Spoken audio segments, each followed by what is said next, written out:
how is Amazon going to handle James Bond? Fans haven't been so certain. However, over the last several years, Amazon acquired the series' parent company, MGM, 1 year after the release of Daniel Craig's last movie in the franchise.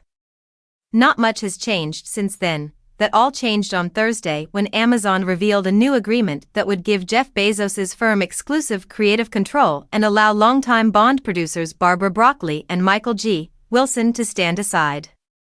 There was reportedly conflict in the years that followed between Wilson and Broccoli, whose major objective was still to preserve the Bond brand, and Amazon, who naturally wanted a return on their investment.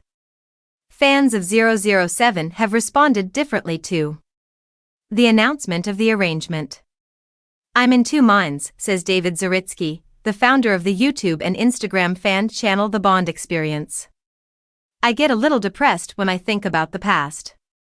It seems like a little piece of royal blood in Bloodline has been cut out since Broccoli and Wilson have been the stewards for all these years. Nevertheless, no one enjoys being idle." Additionally, the James Bond brand has seen a great deal of dormancy for many years, and I am certain that Amazon as a business would not tolerate this.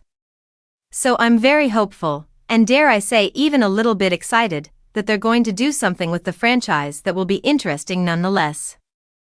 Perhaps some hints about what to anticipate from the next Amazon Age of Bond can be found in other brands that have seen significant expansion. James Bond scholar, writer, and filmmaker Lancelot Narayan told BBC Radio 5 Live that George Lucas' 2012 sale of Lucasfilm to Disney, which gave the corporation ownership of the Star Wars name, is a reasonable analogy.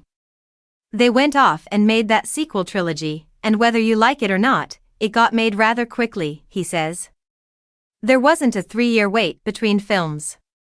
Nevertheless, there is a perception that both Marvel and Star Wars have overextended themselves with their spin-off items, even in spite of the production surge. According to Narayan, Star Wars has become creatively redundant as a result of the productivity boom.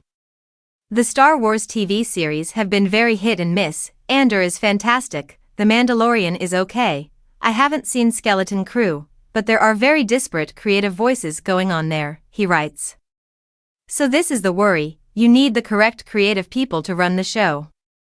In a same vein, the Marvel Cinematic Universe expanded upon the movies by introducing a number of Disney Plus television series.